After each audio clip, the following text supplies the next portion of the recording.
Here we are, man. We're back in business, Steeler fans. 4-3. Oh I boy. smell a chance here to take the division.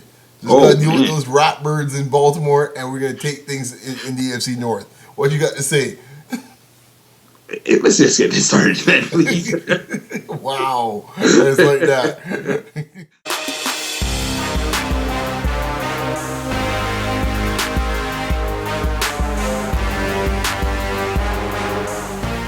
Recap time for last week's games. We had three big games. All of them had different types of, outcomes. New Orleans, Detroit. We'll start with that one. We knew that game was going to be a bit crazy.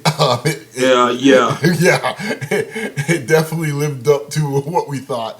Oh boy, I don't know where to start on this. I mean, I'm listening to the Levitard show this week. Folks questioning if Drew Brees is done, if Drew Brees is pretty much a Revlon man, which is one of my terms, folks. That you heard me say on Beyond the Locker Room. The stats look pretty, but when it comes to push comes to shove, does he get it done? And with no Jimmy Graham, makes you wonder. Well, I'm gonna say this though. This season has just been a joke because, first of all, there's no offensive line again for Breeze. Because when he gets hit, he's a tiny dude. Wow. And when he gets hit, he gets smoked. I mean, it looks horrific. When you see the chin strap come all the way up to his nose, True. And the helmet is off his head. Well, you think he's getting antsy feet? Because some of these passes, the reads are just brutal. I mean, only first of all, Jay they Cutler's trapped him. worse than him, and I won't start with him. But Well, here's the problem because remember, one of the things that made the Saints really good for the last few years was that he always had a moving pocket to throw lanes in. He can't do that this year because this offensive line, they blitz him right up the gut. They don't block very well, and they basically keep him stationary right in the pocket, where he can't move, and he's a liability. He gets killed. So I think the offensive line. There's talk that saying maybe Peyton's overplayed his hand. Wondering if Peyton is as good as he is. But I also think the defense has just played horrific all season long. It wasn't like they were a stout defense, but last year they seemed to have a little something. But this year, oh my goodness gracious, just horrible. And then you just wonder if Bob Ryan or whatever Ryan he is, whether or not that's the reason why these boys they're good coordinators, but not. Well, I'll just put this out here, man. Rex, I think, is a pretty decent coach. I think his brother's a joke. That's what I say. His brother's a joke. Doesn't matter what stop he's at, he's a joke. Right. I think Rex has proven enough to say, you know what, he's a decent coach. I don't think he's a bad coach at all. I mean, you get the two AFC Championship games, and you deal with the Patriots on the way. You can't be that bad. So I mean, now if you had a GM that actually give you some decent talent, that would be nice. But Right. That does make a difference. But that game, Detroit played like boss. It wasn't like Stafford played great. Oh, they even just put it with duct tape and glue their offensive line and their offense period. I mean, without Calvin Johnson, it's basically so that was the more impressive thing was the defense again with the 4 down linemen. Mm-hmm. They went after it, man. Yep, for sure, man. A really fun game when it came to that. By the way, I will add some footage later on because we were in Buffalo this past weekend. I'll put a little video footage of that so you can check out kind of to get the feel of it. We had some great seats with our boy Judd behind the goalpost. I think it was your first NFL game. Hero. and I've been to one here in Toronto, but definitely a completely different atmosphere, man. Different atmosphere. The vibe was amazing. Yeah, so we'll show some of that there, some of the stuff there. We'll get into the Broncos 49ers. Game number 2. This is in Denver. I don't even know what to say. I'm going to make this quick. San Francisco were pretty much dropping like flies, during the game. They already had a ton of guys missing, and more guys kept on dropping during the game. So it was pretty much it was like an old horse going out to the pasture to get, just to put them out of their misery. That's how I saw it. Like for me, even though I'm not a big Peyton Manning fan, but what he did that night was just indicative of what he's done all his career during the regular season. The thing about it was, wow, so the placement on the balls, man, just phenomenal. Yeah, like once the weather's perfect, man, he could put the ball in there as good as anybody. And the thing about it is, it's not like he had the tremendous arm strength, but I think on that one long TD pass where he just Put it threw, right on a rope. Yeah, like I mean, oh my gosh, just on the rope. Yeah. But the thing is, you kind of figured something big was going to happen when NBC basically showed him and Thomas on the sideline with the stills, and then I said, you know what, this will be a big touchdown. And I think I texted you guys. I said, yo, this will be a big touchdown, and then right away, boom. No doubt. I'm not sure there's really much more to say about this one. Yeah, congratulations. But do it in the regular season. But do it in the playoffs now for me. Exactly, you got to win. Exactly. Another interesting game this week: Colts Bengals. Why do you say a couple weeks ago about Cincinnati? I mean, like, dropping the stone, man. Right now, I'm just sitting here going, we could be 5-2 Pittsburgh. We didn't blow the Tampa game right now. Holy cow! Right. Cincinnati is such a joke. Okay. That's a hot mess right now. But you know what, though? I'm going to be honest with you. I think that you're going to smell retirement pretty soon for their linebacker there, Burfict, because even though he's a heavy hitter and everything, this boy's getting all these pure neck and concussion issues. Well, I mean, first thing, they're wringing out people's ankles. Yeah, he's a dirty player. Like he's a very slam or something like that. Like, what the heck's that about, guy? Like, yeah, man. You can't be doing that type of things. I mean, I'm surprised he got off as easy as he got off, man. Like, that type of stuff should be like half a season. Especially with the same game. Yeah. Like, if you're going to go after Bounty Gate, or whatever case with New Orleans, essentially, this is all the same thing. No one told him. He's trying to take out guys. Yeah, man, it was some pretty dirty stuff he was doing. I don't know, it was kind of crazy. But I gotta say though, the most surprising thing though, the Indianapolis defense has been playing some really lights off football for the last couple of weeks. Yeah, I only will say is I question the competition. Let's put it that way. We'll see a little bit this week. That's all I'm saying. We'll see. I mean, you know, for if exception of the first couple of games of the season, which they lost both games. We'll find out in this case, you know. I think they're going to find a lot about Indy this week against Pittsburgh. Playing in Pittsburgh, so they're not playing the nice dome and the comforts of that. Heck, they play in Houston, another dome area, so they've had their you know, the schedule's worked out nice for them last few weeks. Let's put it that way. Okay. All right. Moving on. So we just kind of segued nicely into the games of this week. And one of our games this week is the same game, Steelers versus Colts in Pittsburgh. Who you like? For this game, I'm gonna be honest with you. I think I'm gonna have to go. I think I'm gonna roll with the Colts. Roll with the Colts, man. On the road. Yeah, man. I like Luck, man. I'm really fond of them. But I also think the D's really. I know that you're saying that hey, they're a dome team. They had an easy schedule, and it's true. But we're gonna see. I think that they can play with Pittsburgh. I mean, Pittsburgh. As much as I do have a respect for them as a franchise. I just think that right now, I think that you can do some things on them, especially on the defensive side. And I think that the way that Luck's been playing, he's been controlling the games, not just only throwing touchdowns, but just controlling it with the power running game that they have. In Pittsburgh, no disrespect, they ain't the mighty Pittsburgh. They're not the same type of defense now. They're going to a phase, and I think that they're going to beat them. I think there's going to be a shootout. I think Ben's always played well against the Colts, no matter who the quarterback is. I guess I said before, I don't trust dome teams. I say I don't care what especially when it's getting this time of year. Yeah. You know, where the wind starts picking up. And true Luck to probably throw it in any type of weather, but dome teams just somehow just don't sit right when they get out in some inclement weather. I'm not sure what it's gonna be. It might be perfect, but I don't know. I think also the Colts have played well. But they've been sloppy at times too, man. I just don't think you could keep playing, giving away 2-3 turnovers in a game, and getting away with it. Now, last week they played against Cincinnati, and they played perfect pretty much that game, But I think in this case, this game is going to be a close game. I think there's going to be a lot of points put up. I agree with you. Steelers will not stop them on offense at all. I think it's pretty much who has ball last. Okay. I like the home team in this one here. I think there's a lot of averages. I think Colts won like 5 straight. I think at some point you're going to lose a game. So. Even that too. So I know my homer might be in here, but I think Pittsburgh, I think we'll get the win. I think they're riding the ship a little bit. I think Steelers get the win this week. Okay. So we'll see. We'll see how it goes. Funny team to gauge a little bit. Next game, another team we talked about just a few moments ago, Saints versus Packers. Since the RELAX comment, the Green Bay has been going off since this. Right. Yeah, offense. Rodgers has been on fire. I feel even though I know the Saints are at home, and you're saying, hey, The Saints are at home. You're feeling good, but Rodgers has played pretty well in domes. Oh man, Has he ever? He's right at home there. So that's not like some advantage for New Orleans. I think this could get ugly real quick. I think there's going to be a lot of points going to be scored, and no doubt. I just think that it's going to be Rodgers going to be pinging them off left, right, and center. I like Green Bay. So do I. I think that Green Bay. Rodgers is just such a difference maker. When he's on, he's on. Oh my gosh, Yeah. He can make throws. Jody Nelson is just like running like a stallion without like a wild beast out there. Randall Cobb is doing some crazy stuff, and they don't even have a real effective running game. They haven't had one in years, man. Yeah, you know what I mean. But they haven't even. But the thing about it is that when they do face a stout team. That's what it is. The Saints ain't that stout team. No.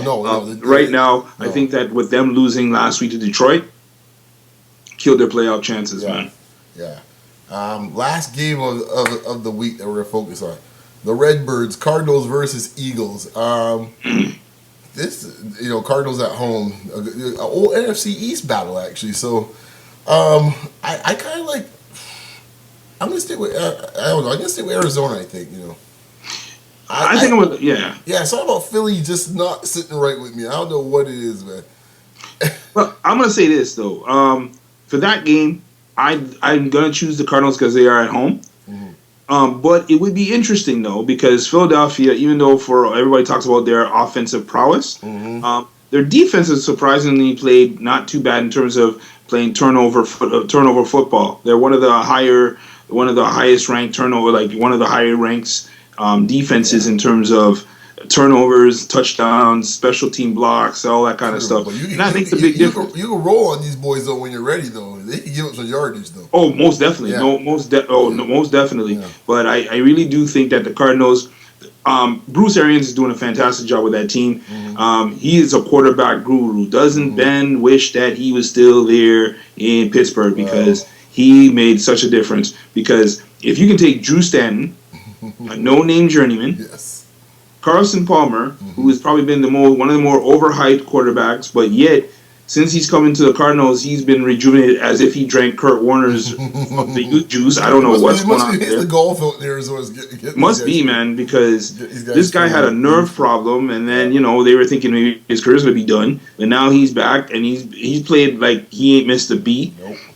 The offense, like they got some explosive players on that team, all over the place. You know what I mean? So, and now the problem is for them, their defense, especially on the back end. I always thought Patterson, the boy there, is that Patterson 21 that who talks like the big corner, but he gets beat every time. Listen, I think they're doing the 21. All these cornerbacks that are driving and using number 21 are really making a disgrace of Deion Sanders' name. You got to tweet Deion about that. Yeah, man, it's true. You ain't part of the 21 club. No doubt, man. You can't make the 15 club. All right, then. So that's what we have for this week for the big three, man. With Brian's phone ringing. Thanks for putting me on blast. All right. All right. So now, topic of the week. This week in the NFL, it's all about the Seahawks, the champs. They made a big deal with Percy Harvin going to the Jets for what, second round pick, pretty much? That's basically it. Well, a conditional pick. Conditional, okay. Conditional pick. Yikes. Lots of rumors, lots of discussion about why he got traded. Lots of, debate on what's going on in the locker room with Seattle, especially after the loss to St. Louis this past week. A lot of guys, you heard that Percy Harvin had fights with the receiving corps as well as with Russell Wilson. So, my man Yves has been following this because we know in this case he loves to troll my team. So he's all over this. He's all over. That's all I live to do, B. Exactly. So have at it for the next 5 minutes here. Go ahead. Let's put it this way. Everybody heard, a most unexpected trade that just came out when basically announced that Harvin got traded to the Jets of all teams. From first to worst. Jeez, thanks.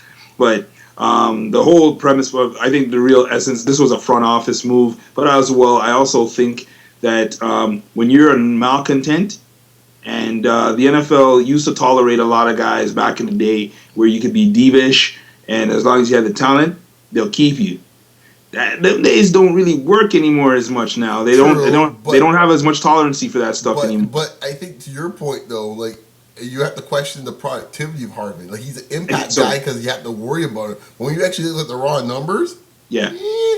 Yeah. But the thing is, they didn't know. They were, listen, I can, as a Doug wide Baldwin receiver. put a $120 this past week. Like, so, Right. really? Yeah.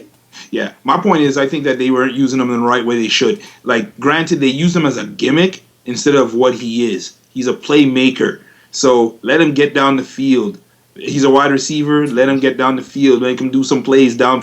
I think that he expressed that in his frustration. But when they did that in Minnesota, the dude was sitting on his back every second looking up at the stars every time they put him down the middle. Well, because, yeah, I think, like, well, When I think Favre there's put him there, it's like he was getting lit up.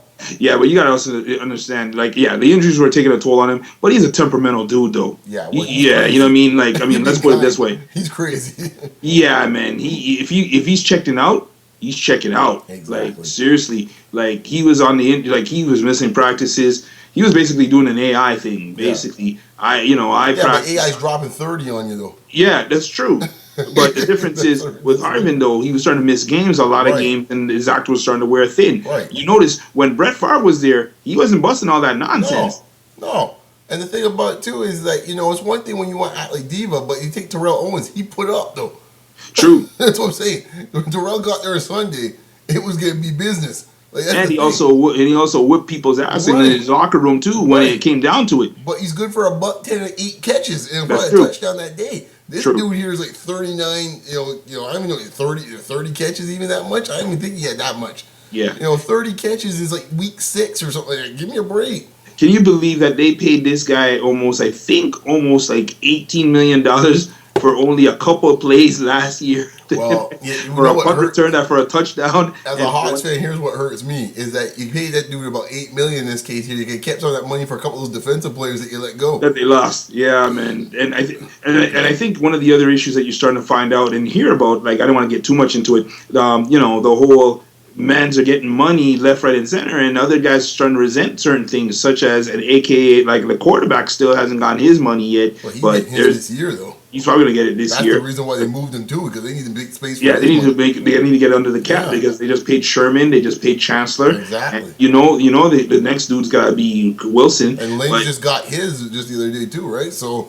Wilson got to get his. You got to pay your Yeah. quarterback, man. That's you all gotta it comes. pay your dudes. But the thing about it is that, again, I think it's part front office. I think the front office was basically saying, you know what, this guy's probably worth too much. Like, you know what, there's more negatives than positives for keeping him around. For sure. Secondly, you can't be allegedly he knocked out Golden Tate. Gave him a black eye and everything. But my thing is, that story can't be true because I think everybody would have heard about it and they would have seen Golden Tate with a black eye about it. Like, I mean, come on. Well, Like, hold on. Well, think about this play, okay? Golden Tate gets a black eye. Is Golden Tate a guy that people are going to rush the microphones to see? I hear you, but Brian, Right. in this time of social media that we're dealing with right now, like, Stuff comes out all the time at the last minute where we're saying, how did that happen for this? I mean, there's still, the Richie Incognito stuff in Miami was going on for weeks and no one heard about it. That's about good way halfway through the season. okay, They still will ball that That's a good stuff point. up. They have to, man. Yeah. So you know how locker rooms are, man. They'll lock that down. So in my mind, it's like, when I see it, I'm just sitting there shaking my head. I mean, like, I don't know. I think at this point here, Carroll's got to get control of this situation. And let me tell you something. Right now, the group that's getting a pass right now is the defense. Man. That front four man. right now is just getting lit up. Like, they're not getting any pressure. None. They have no pass rush. They have no. Nothing. You know what they said last year? I just heard a stat this morning. Last year on third down, on first down they rushed. They had one of the best pass rush, about 33%. Right. At a level. This year they are dead last. Yeah. Like, they're getting nothing. Everyone's they- talking about the secondary. And this is our point we were talking about off show about Palomalo. Like, yeah, it's like you can say he's not the same player he is, but how much it has to do with the lack of pass rush. Yeah. So, like, these guys, like Chancellor and these boys, Chancellor's getting killed right now these days. Everyone talking about Sherman. Chancellor's getting lit up. Well, because you know what the thing is? Chancellor can't cover anybody like that in his Everyone face. puts their 'Cause tight that's end not on his him, game. and That's it's not like his barbecue game. chicken. Yeah, and that's not his game because, like, a linebacker, when a tight end can come up and go over, a wide receiver just do a Right. simple double move on you. And because they have enough time to do so, it's barbecue chicken. So to me, that front four, that package, be it the front seven, actually, they got to do something about that. I don't know, change the blitz packages, something, but something get changed. It's good. I think it's going to be very interesting. But I think again with Harvin, it's a shame because like I know I had a joke with Brian. I said, "Oh, the top weed man left the team." Okay. On that note, that's the subject. All right, man. I knew the weed was coming before the segment was done. It's Fantasy and Insider time, and Eve has his picks for this week. Who you got? Got three good ones this week here. We got Ashon Jeffrey for the Chicago Bears, a wide receiver. Everybody knows and heard of what happened at the end of the game last week when Brendan Marshall basically called out Jay Cutler, said, "You're a fool. You're costing us games. You ain't playing good." Then the kicker of all people tried to talk up, and he said, "Man, sit your butt down. You're just a kicker." So that's kind of funny. So the thing I didn't hear the kicker part, actually. Seriously. God, that's funny. You're just a kicker. Was that Marshall told him that? Yeah, that's what he said, man, apparently. Wow. And I heard there was a lot of cussing going back and forth. But justifiably, I think Jay Cutler needed to get his butt read because he's costing them games. He's the one player on the team that can say so. They've been through a lot over the years between here in Denver and Chicago. He's probably the one dude who can probably say, "Dude, what the heck are you doing?" I saw those picks. I'm like, what the heck? Dude. Anyway, the fact about it is that during that game, it was a terrible game. And the fact about it is, Ashon Jeffrey only got three catches. Okay, so that's your rationale that they're going to focus target him more. My goodness! First of all, him and Marshall are beasts. So there should be no way ever that either one of them should get. Well, that was the point of Dion. Did you watch Sunday night when Dion pretty much ripped on Jay Cutler? Well, he should have. Yeah, he said like, "Listen, let's stop with the excuses, people." Yeah, man. Okay, all right. He got arguably the best receiving core in the game. In the league. All pro quality tight end. And all pro running back. Correct. A solid offensive line. There's no need. There's no reason. This is all on him. Right. No, he's Jeff George. He's our modern day Jeff George. Yeah. That's basically it. All the physical talent, but nothing between the head. Yeah. But nonetheless, I think that Jeffrey's going to get his touches. Okay. He's going to get 8 catches for 130 yards and a TD against the Pats. Not saying they're going to beat the Pats, but I'm just saying. Well, they play better on the road, so. Yeah. So, and I think that's the thing. They're better on the road. Second guy. This one's an easy one. Aaron Rodgers. Good grief. Yep.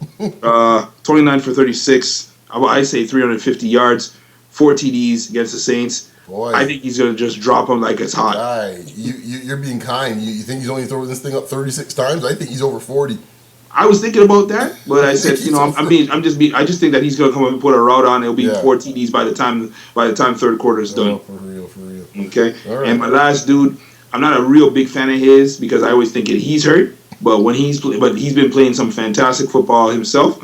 Arian Foster of the Houston Texans. Nice. They're facing the Tennessee Titans. For real. And not a good rate, man. Just talking to my neighbor about him yesterday, man. He's a very smart dude. Yeah. Very, very smart dude. But I got him 25 carries for 135 yards and 2 TDs because that's all the Texans can really do is run the ball. Well, that's the problem. Everyone's going to be in the box of these guys, man. And there Fitzpatrick's the throw guy. That's the problem. That's my only caveat that I have with the Foster pick because I think everyone's just going to be low. I think this season going to load up even more.